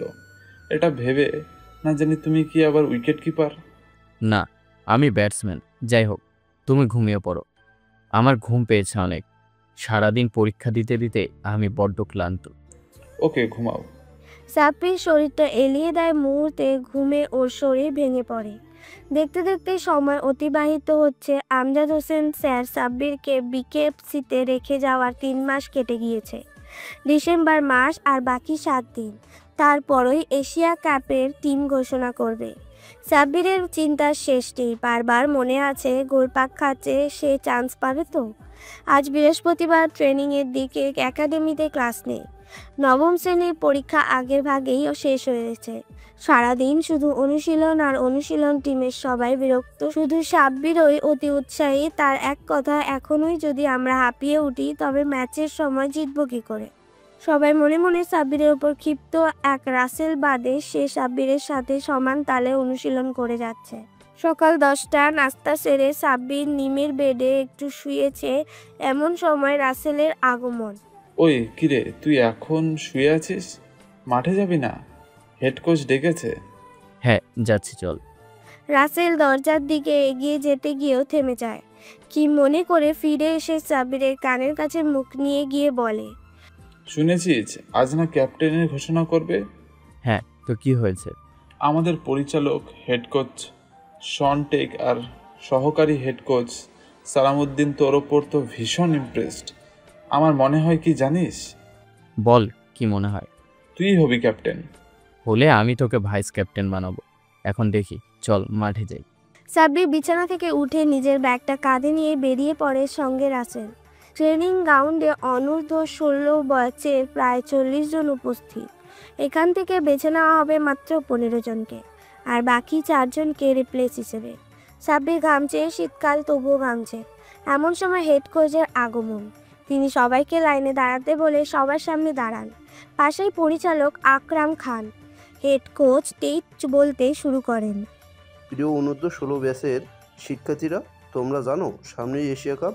এটা তোমাদের ভবিষ্যৎ অনূর্ধ্ব 19 এবং পরবর্তী জাতীয় দলের হয়ে খেলার পথ মসৃণ করতে ভূমিকা রাখবে।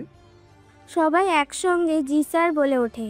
টেট আবারও বলতে থাকে, তোমরা জানোই একটা টিমে 15 জন খেলোয়াড় আর 4 জন রিপ্লেসমেন্ট খেলোয়াড় থাকে। তোমাদের মধ্যে বেস্ট 19 জনকে বেছে নেওয়া কঠিন, তবে আমরা তা নিয়েছি। আজই তোমাদের মাঝে ঘোষণা করব দল। আকরাম খান একে একে 13 জনকে ডাকার পরও সাব্বির আর রাসেলকে না ডাকায় দুজনেই হতাশ। সবচেয়ে বেশি হতাশ রাসেল। এমন সময় নামটা উচ্চারণ করার পরও ওর কোনো ভ্রুক্ষেপ না দেখে সাব্বির ওকে ঝাঁকিয়ে বলে, ওই বেটা, তোর নাম ডাকছে, তুই মনমরা হয়ে গেলি কেন? ধুর শালা, ভাবলাম তোর আন্ডারে খেলবো, তোর নামই তো বললো না। আমি খেলবো না রে। তুই খেলবি, ব্যক্তির চেয়ে দল বড়। সাব্বিরদের কথা বলার মাঝে আকরাম খান বলে ওঠে, এবার এমন একজন নাম বললে যে কিনা একজন জিনিয়াস অলরাউন্ডার, একাডেমিক শিক্ষা আর খেলাধুলায় 10-এ 10। ছেলেটা মাঝ সময়ে বিকেএসপিতে এসেছিল এবং নিজের অসাধারণ প্রতিভা দেখিয়ে কম সময়ে টপ ক্লাস হয়ে যা অনুধৈর্য 16 দলের ছেলেটার হিটিং পাওয়ার আর 10-12 জনের চেয়ে সম্পূর্ণ আলাদা। আর আমরা তাকেই ক্যাপ্টেন করার সিদ্ধান্ত নিয়েছি। তার নাম ঘোষণা করবে তোমাদের হেড কোচ। সন্তেই সবার দিকে এক পলক তাকিয়ে মুচকি হাসি দিয়ে সাব্বিরের দিকে ছুটে গিয়ে কোলে তুলে নিয়ে চিৎকার করে বলতে থাকে, তোমাদের ক্যাপ্টেন সাব্বির। সঙ্গে সঙ্গে রাসেলের চিৎকার ইয়াহু, আলহামদুলিল্লাহ আলহামদুলিল্লাহ আলহামদুলিল্লাহ। সন্তেই ঘোষণার পর সবাই সাব্বিরকে অভিনন্দন জানান। সাব্বিরও সবার সাথে কুশল বিনিময় করে। বিকাল 5টায় অনেকগুলো ক্যামেরার সামনে বসে আছে সাব্বির, পাশে হেড কোচ টেই। সাংবাদিকদের করা সব প্রশ্নের উত্তর দিয়ে যাচ্ছে সাব্বির চুপচাপ বসে আছে। এমন সময় রিয়াসাত আজিম সাব্বিরকে প্রশ্ন করেন, আপনি হয়তো ভুলে গিয়েছেন এশিয়া কাপটা বাংলাদেশেই হবে। সঙ্গে সঙ্গে বাকি সাংবাদিকরা হেসে ফেলে। রিয়াসাত আজিম বেচারা নিষ্পৌ। সাব্বির খানিকক্ষণ থেমে থাকলে, অলরেডি কাপটা বাংলাদেশে এসে গিয়েছে, এখন শুধু অফিসিয়ালি গ্রহণ করা বাকি। দেখতে দেখতে সময় অতিবাহিত হয়ে যায়। এশিয়া কাপ শুরু হয়। 3 ম্যাচের দুটোতেই জিতে গ্রুপ চ্যাম্পিয়ন হয় সাব্বিরের দল। সেমিফাইনালে সাব্বিরের দল পাকিস্তানের মুখোমুখি আর ভারত আফগানিস্তানের বিপক্ষে। সেমিফাইনাল ম্যাচ 120 বলে 180 রান। ওপেন করতে নেমেই সাব্বিরের বিধ্বংসী হিটিং পাওয়ারে পাকিস্তানের বোলিং লাইন আপ লন্ডভন্ড। 10 ওভার রানিং, 11 ছক্কা আর 6 চারে 90 রানের দানবীয় ইনিংসে অপরাজিত। ওপর ব্যাটসম্যান রাসেল 60 রানে অপরাজিত। জয়ের জন্য 60 বলে দরকার 30 রান।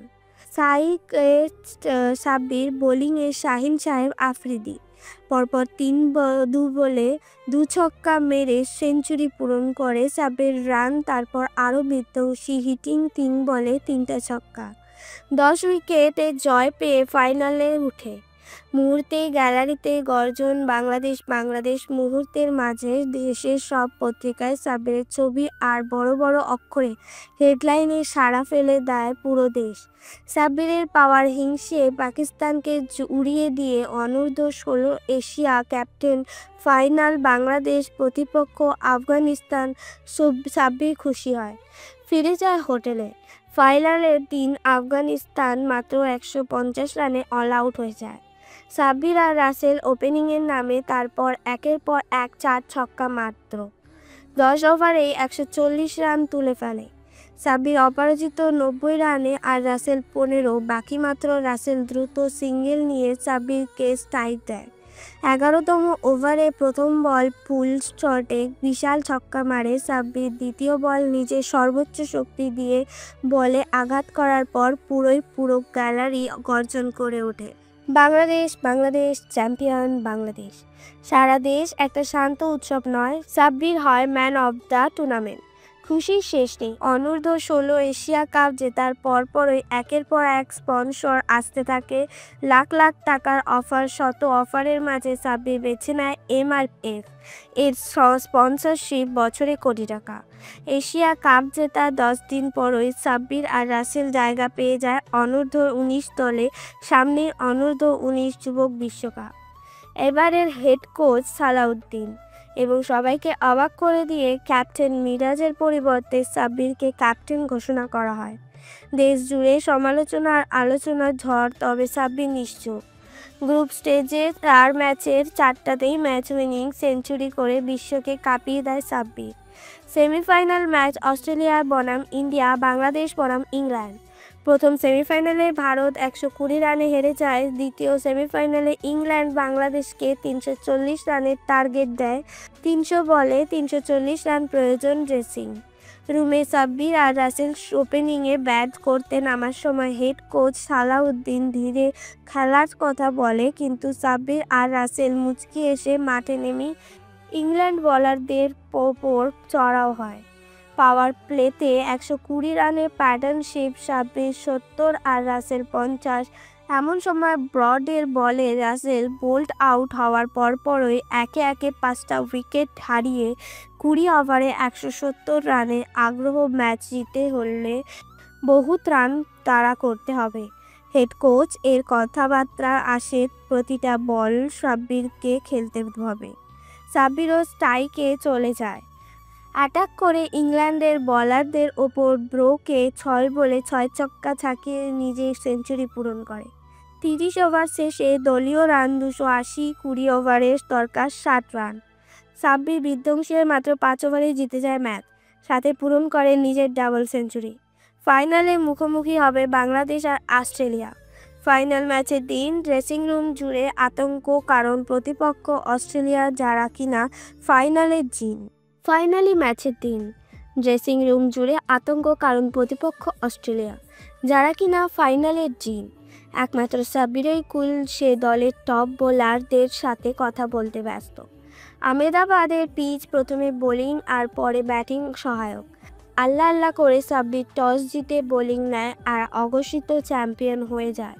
সাব্বিরের মাস্টারমাইন্ড ক্যাপ্টেন্সিতে আর দলের বোলারদের বিধ্বংসী বোলিং লাইন আপে অস্ট্রেলিয়ার মাত্র 130 রানেই অল আউট হয়ে যায়। মুহূর্তেই পুরো স্টেডিয়াম বাংলাদেশ গর্জন। ড্রেসিং রুমে হেড কোচ সালাউদ্দিনের মুখোমুখি বসে আছে সাব্বির। হেড কোচ সালাউদ্দিন অন্তত নম্র স্বরে বলে, সাব্বির, মাথা ঠান্ডা রেখে ব্যাটিং করবে। পিচে এখনও শিশির পড়েনি, তোমাকে 10 ওভার পর্যন্ত থাকতে হবে। আমাকে নিয়ে চিন্তা নেই, বাকি ব্যাটারদের পরামর্শ দিন। তারা যেন আমি আউট হয়ে গেলে ধৈর্য ধরে খেলে, কেননা সেমিফাইনালে আরেকটু হলেই হারিয়ে দিয়েছিল আমাদের। ওকে, যাও ব্যাটিংয়ে নামো। ব্যাটিং করতে মাঠে নামার সময় রাসেল সাব্বিরকে বলে, সাব্বির, বলো। আমি নন স্ট্রাইকে দাঁড়িয়ে থাকবো, তুই কাউন্টারে অ্যাটাক করবি। 5 ওভারের ভিতরে চাই আমি। সাব্বির মিটিমিটি হেসে বলে, 5 ওভারে অনেক বেশি, 4 ওভারই যথেষ্ট। সাব্বিরের কথা শুনে হো হো করে হেসে দেয় রাসেল। যেই বলা সেই কাজ। ব্যাটিংয়ে নেমেই সাব্বির পরপর 2 ওভারে 11টা ছক্কা হাঁকিয়ে 66 রানে অপরাজিত হয়, আর রাসেল 1 বলে 1 রান করে নন স্ট্রাইকে অপেক্ষায়। দলীয় রান 67 আর দরকার মাত্র 63 রান। এমন সময় রাসেল এগিয়ে এসে বলে, দোস্ত, তাড়াহুড়া করিস না, আর 3টা ওভার খেল প্লিজ। অতিরিক্ত ঝুঁকি না নেওয়াই ভালো।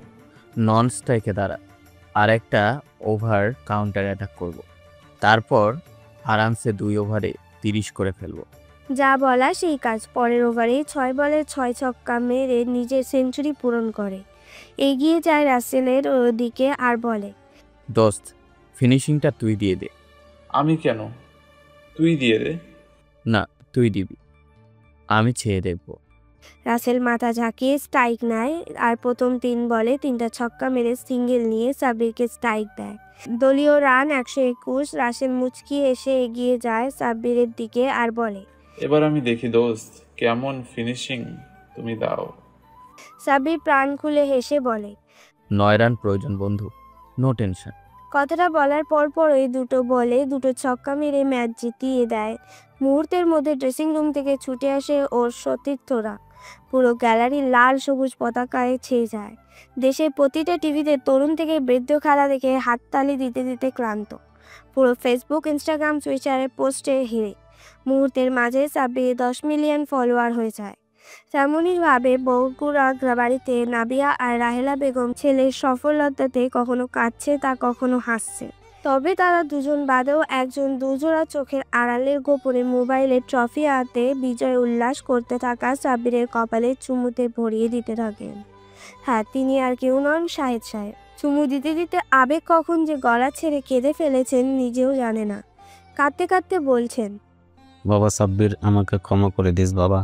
আমি কখনো বুঝিনি ক্রিকেট খেলেও বিখ্যাত হওয়া যায়, দেশকে গর্বিত করা যায়। সরকারি চাকরি এসবের কাছে কিছুই না রে বাবা, কিছুই না। কথাগুলো বলতে বলতে নিজের চোখ মুছতে গিয়ে দরজার দিকে চোখ যায় তার। দুজোড়া চোখ তার দিকে তাকিয়ে আছে। দ্রুত তিনি কাঁদা থামিয়ে চোখজোড়া মুছে ফেলেন। স্বাভাবিক হয়েছে, একটা চোরের মতোই মোবাইল বন্ধ করে এক প্রকার দৌড়ে বাসা থেকে বের হতে গেলে চমকে ওঠে। পুরো এলাকায় মানুষ স্লোগান দিচ্ছে সাব্বির সাব্বি। বিজয় মিছিল বের হয়েছে। শাহেদ সাহেব দেখে তাদের আরও বাধা ভাঙা উল্লাস। শাহেদ সাহেবকে তারা জোর করে প্রথমে কাতারে নিয়ে পুরো শহর বিজয় মিছিল করেন। অনুরূপভাবে আমজাদ হোসেন আর তার স্ত্রী রীতা খানমও বসে খেলা দেখছিলেন। পাশেই বসে তাদের 12 বছরের কন্যা রতি। তার চোখে মুখে অজানা একটা আনন্দ। নিজের হবু স্বামীর জয়ে সে অত্যন্ত খুশি। পরের কয়েকদিন সাব্বিরদের নিয়ে কেটে যায় পুরো সংবাদ মাধ্যমে। দেখতে দেখতে সময় চলে যায়। সাব্বির আর রাসেলের ডাক আসে জাতীয় দলে। দিন যায়, বছর যায়, জাতীয় দলে সাব্বির পরিণত হয় প্রধান ব্যাটারে। সবগুলো পরীক্ষিত বোলারদের নিজের প্রতিভা দেখাতে থাকে, কিন্তু ক্রিকেট দলীয় খেলা। এক দুজনের পারফর্মে 1-2 ব্যাচ সর্বোচ্চ 5-6 ম্যাচ জিততে পারলেও টুর্নামেন্ট জেতা অসম্ভব। পরপর 8টা আইসিসি টুর্নামেন্ট দলীয় ব্যর্থতা আর ক্যাপ্টেনের অযোগ্য নেতৃত্বে সাব্বির রাসেলরা হতাশ হয়ে সেমিফাইনালে কখনো বা সুপার 8 থেকে বিদায় নিয়েছে।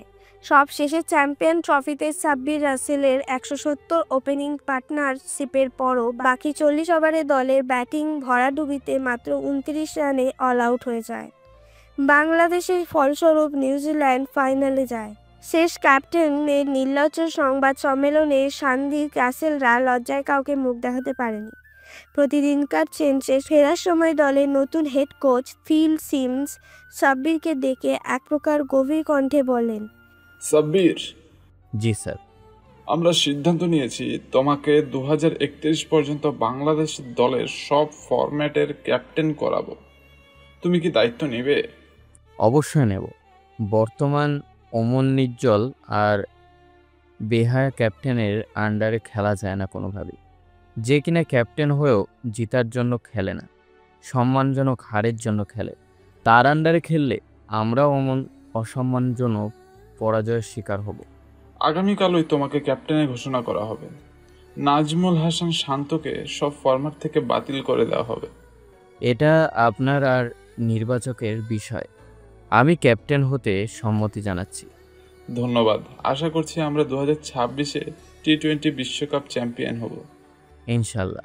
ফিল সিমস এর সাথে কথা শেষ করে সাব্বির নিজের ঢাকার বাড়িতে প্রবেশ করতেই দেখতে পায় আমজাদ হোসেন দাঁড়িয়ে আছে। পাশেই কালো বোরখা হিজাব পরিহিত একটা মেয়ে। সাব্বির মেয়েটার দিকে তাকায়, চোখ দুটো দেখাও যাচ্ছে না। চোখ নামিয়ে নিয়ে আমজাদ হোসেন এরকে সালাম দেয়। আসসালামু আলাইকুম স্যার, কেমন আছেন?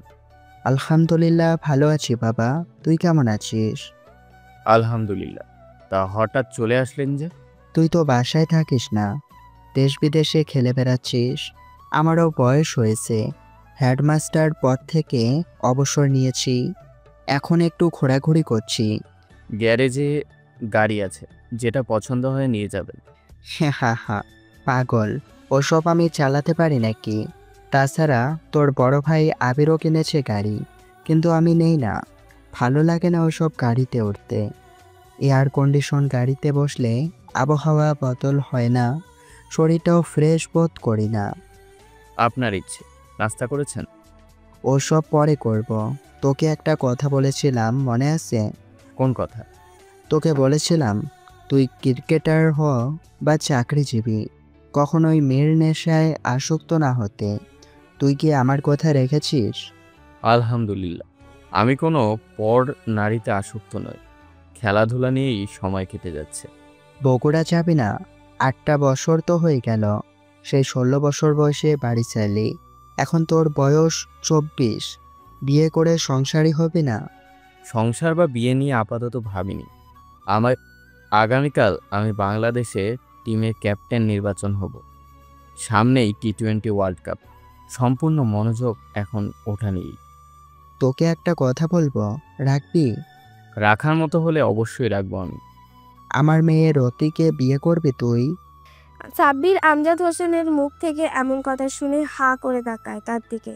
বুঝতে চেষ্টা করে তিনি মজা করছেন না তো। খানিকক্ষণ হা করেছে, তাকার পর আমতা করে বলে, কি বলছেন স্যার এগুলো? হ্যাঁ ঠিকই বলছি, তোর বয়স 24 হয়ে গিয়েছে। আমার মামনিও 19 বছর বয়সী, কয়টা দিন পরে 20 হবে। তোর জন্য পাগলিটা সেই দিন থেকে অপেক্ষা করছে, যেদিন তোর বাবা তোকে বাড়ি থেকে বের করে দিয়েছিল। বাবা তুই না করিস না, এই কথাটা আমার রাখ। সাব্বির রতির দিকে মিনিট খানেক চেয়ে থেকে বলে, আপাতত কিছু বলছি না, সামনে বিশ্বকাপ, ওটা খেলার পর সিদ্ধান্ত জানাবো। আর এই যে মিস, সামনেই তো এইচএসসি, মন দাও পড়াশোনায়। জি আচ্ছা। রতির কণ্ঠে শুনে চমকে ওঠে সাব্বির। এত মধুর আর এত শীতল কণ্ঠ কারো হয়? সাব্বির চোখ বড় বড় করে কাঁপা কাঁপা কণ্ঠে বলে, এটা তোমার কণ্ঠ রতি? জি। আমজাদ হোসেন সাব্বিরের অবস্থা দেখে মিটিমিটি হেসে বলেন, হা হা, এতেই তুই পাগল হয়ে গেলি? চল ভেতরে, বিয়ের পর আমার মামনিকে দেখতে তুই তো পাগল হয়ে যাবি রে। সংবাদ সম্মেলনে ফিল সিমস আর পাশেই সাব্বির। এমন সময় রিয়াসাদ আজিম আবারও সাব্বিরকে জিজ্ঞাসা করে, এবার তো ট্রফি বাংলাদেশে নেই, আপনারা কি ট্রফি নিয়ে বাংলাদেশে ফিরতে পারবেন? আমি নির্লজ্জ নই, খেলাতে নামার আগে কিছু বলি না। তবে হ্যাঁ, ট্রফি বাংলাদেশে না থাকলেও এশিয়াতে আছে। ভারত, শ্রীলঙ্কা আমরা খেলেছি। আশা করি ট্রফি না জিতলেও তাদের হারিয়ে ফিরব। আমি সম্মানজনক পরাজয়ে ডিজার্ভ করি না। কবে শুরু হচ্ছে আপনাদের বিশ্বকাপ জয়ের? আজ, এখন থেকেই।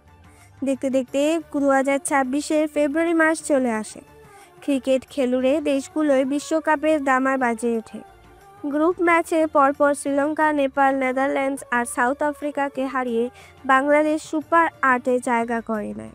পুরো দল সাব্বিরের নেতৃত্বে অসম্ভব আগুন জ্বালানো পারফরমেন্স সুপার 8-এ পাকিস্তান, অস্ট্রেলিয়াকে হারিয়ে দিলেও ইংল্যান্ড ম্যাচে সাব্বিরের ইনজুরির কারণে হেরে যায় বাংলাদেশ। তবুও বাংলাদেশ শেষ 4-এ জায়গা করে নেয়। সেমিফাইনালের ম্যাচ বাংলাদেশ বনাম নিউজিল্যান্ডে। লাস্ট ওভারে মুস্তাফিজুর রহমানের জাদুকরী বোলিংয়ে 20 রান ডিফেন্স করে জয়।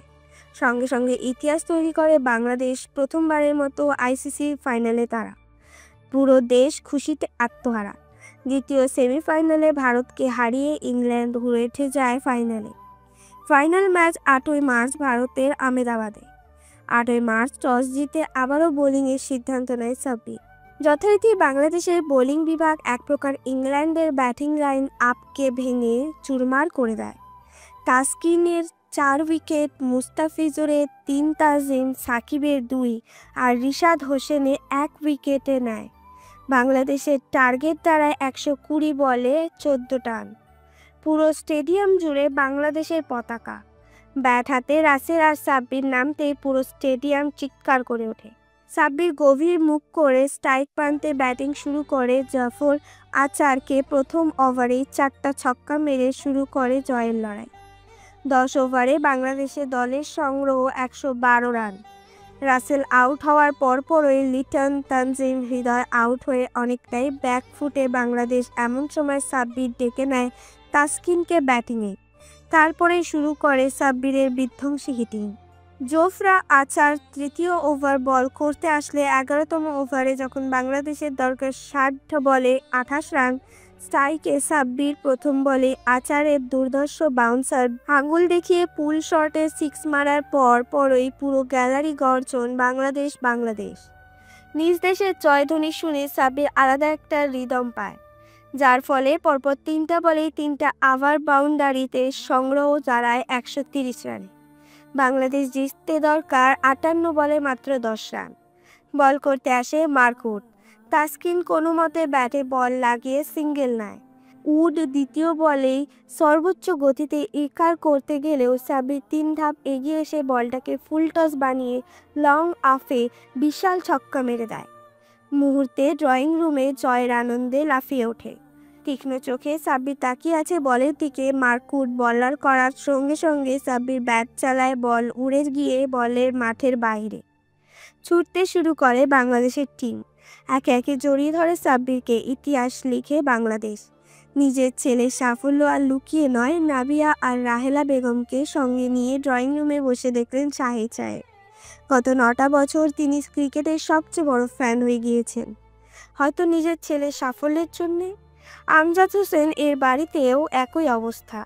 ড্রয়িং রুমে বসে আছেন আমজাদ হোসেন, তার স্ত্রী রিতা খানম, মেয়ে রতি আর তার ভাই সফটওয়্যার ইঞ্জিনিয়ার আবির হোসেন। যাক, ছেলেটা তবে বিজয়ী হলোই। আমি কিছুই বুঝতাম না খেলার, এখন আমি ক্রিকেট না দেখলে থাকতেই পারি না। আবির ওর মার কথা শুনে বলে, আম্মু ওটা ক্রিকেটের প্রতি টান নয়, বলো মেয়ের জামাইকে দেখতেই তুমি টিভির সামনে বসো। ভাইয়ের এমন কথায় রতি লজ্জা পায়, তবে সেও কম না, সেও বলে, আমার সফটওয়্যার ইঞ্জিনিয়ার ভাই ল্যাপটপে খুটখাট না করে টিভির সামনে বসেছে তার একমাত্র শালাবাবুকে দেখতে। আবির লজ্জা পায়, বোনের মাথায় গাঁটটা মেরে বলে, তুই বেশি কথা বলিস। ভাই বোনের খুনসুটি দেখে আমজাদ হোসেন বলেন, এক মেয়ে দিব আর এক মেয়ে আনবো, অনেকটাই পাল্টাপাল্টি, তাই না রিতা? হ্যাঁ, মেয়ে দেব, মেয়ে আনবো। 10 তারিখ বাংলাদেশে ট্রফি সহ ফিরে আসে সাব্বিরা। সারা ঢাকা শহর লোকে লোকারণ্য হয়ে যায়। ছাদ খোলা বাসে বিজয় উদযাপন করে সাব্বির প্রচণ্ড ক্লানি নিয়ে বাসায় ফিরে ঘুমিয়ে পড়ে। রাত 1টা, মোবাইলের রিংটোনে ঘুমটা ভেঙে যায়। সাব্বিরে বেশ বিরক্ত হলেও মোবাইলটা হাতে নিয়ে লাফিয়ে ওঠে। দ্রুত কলটা রিসিভ করে বলে, আপু। ওপাশে নিশ্চুপতা, সাথে ফুপিয়ে কাদার শব্দ। সাব্বিরের বুকটা কেঁপে ওঠে বোনের কান্নার শব্দ শুনে। অনেকটা অস্থির হয়ে বলে, এই আপু, আপু, আপুরে কাঁদছিস কেন? নাভিয়া মুখ খোলে, আমার ভাইয়ের সাফল্য দেখে কাঁদছি রে। আমার ভাই আমাকে বুঝি ভুলেই গেল। কি বলছিস এসব আপু? তোকে আমি ভুল বলবো? এটা এ জীবনে হবে না। 2 মাস পর ফোন, আমি নিজে ফোন দেওয়ার পর মনে পড়ল। আপু, আমি ফোন ব্যবহার করিনি রে, আজই করেছি। কেমন আছো? আছি ভালো। শোন না, একটা কথা বলতাম। বলো আপু। আগামীকাল শুক্রবার আমার বিয়ে, আসবি তো তোর এই আপুর বিয়েতে? আসবো আপু, অবশ্যই আসবো। অপেক্ষায় থাকবো। ফোন কেটে যায়। সাব্বিরও সঙ্গে সঙ্গে ওর ম্যানেজারকে বলে নতুন গাড়ি কিনতে বলে। ঘুমিয়ে পড়ে। বর্তমান। স্যার, আমরা এসে গেছি। সাব্বির আদো আদো চোখ মেলে তাকায় সামনের দিকে। বিয়ের গেটের সামনে গাড়িটা দাঁড় করানো। গাড়িটার সামনেই দাঁড়িয়ে আছে ওর বোন নাবিহা। সাব্বির দ্রুত গাড়ি থেকে নামতেই নাবিহা ছুটে এসে ভাইকে জড়িয়ে ধরে হাউমাউ করে কেঁদে ফেলে। ভাই বোন অনেকক্ষণ কাদার পর এগিয়ে আসে রাহেলা বেগম। ছেলেকে জড়িয়ে ধরে থাকেন অনেকক্ষণ। এমন সময় সাব্বিরের চোখ চায় বাড়ির গেটের সাথে নিজেকে আড়াল করে দাঁড়িয়ে থাকা শাহেদ সাহেবের ওপর। সাব্বির মুচকি এসে এগিয়ে যায় তার দিকে। শাহেদ সাহেব ছেলেকে দেখে ভেতরে চলে যেতে নিবে, অমনি সাব্বির ওর বাবার হাতটা ধরে বলে, বাবা। ঘুরে তাকান শাহেদ সাহেব, ছলছল করছে তার চোখ। দেখলে তো, সরকারি চাকরি না করেও তোমার মুখে কেমন উজ্জ্বল করে দিয়েছি আমি। কথাটা শেষ করতেই শাহেদ সাহেব ছেলেকে শক্ত করে জড়িয়ে ধরেন। বাচ্চাদের মতো কাঁদতে কাঁদতে বলেন, আমি মূর্খ ছিলাম রে বাবা, আমি বুঝিনি তোকে। আমি ব্যর্থ বাবা, তোর সাফল্যের ভিত আমি গড়ে দিতে পারিনি, আমাকে ক্ষমা করে দিস। বাবা ছেলের আবেগঘন মুহূর্তের শেষে দুজনেই স্বাভাবিক। সন্ধ্যায় বরপক্ষ হাজির। সাব্বির বরকে দেখে চমকে যায়। আবি ভাই, আমজাদ হোসেনের ছেলে। সাব্বির জিজ্ঞাসাসূচক চাহনিতে বোনের দিকে তাকাতেই নাবিয়া লাজুক হাসে। বোনের হাসিতে সাব্বিরও হাসে। তবে বিপত্তি বাদে কবুল বলার সময় আব্বির আর নাবিয়া কেউ কবুল বলবে না, তাদের নাকি শর্ত আছে। সাব্বির এগিয়ে গিয়ে বলল, কিসের সত্তরে আপু তোদের? কবুল বল না প্লিজ। না, বলবো না, তবে তুই শর্ত মানলে বলবো।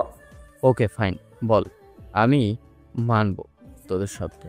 আমাদের বিয়ের পরপরই তুই আমার একমাত্র ননদিনী রতিকে বিয়ে করবি। হ্যাঁ, তা তো এমনিতেও করতাম। কি গো রতি, বিয়ে করবে আমায়? ভাইয়ের পাশে দাঁড়িয়ে থাকা রতি বোরখার আড়াল থেকে বলে ওঠে, করবো বলেই তো অপেক্ষা করছি এতগুলো বছর।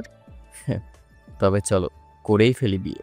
বোনকে বিদায় দিয়ে সাব্বির নিজেও বাসর ঘরে প্রবেশ করে। বিছানার দিকে তাকায়। রতি বসে আছে লাল টুকটুকে বেনারসিতে। এই প্রথম সাব্বির মেয়েটাকে দেখল। রতি সাব্বিরের আগমনের বার্তা পেয়ে সালাম দেয়। সাব্বির আবারও চমকে ওঠে রতির শীতল কণ্ঠে শুনে। কাপা কাপা কণ্ঠে জবাব দিয়ে কাপা কাপা হাতে রতির ঘোমটা সরাতে আরেক দফা চমকে ওঠে। এত সুন্দর কেউ হতে পারে? চাঁদের আলোর মতো রতি। সাব্বির নিজের অজান্তেই রতির কপালে ভালোবাসার পরশ এঁকে দেয়।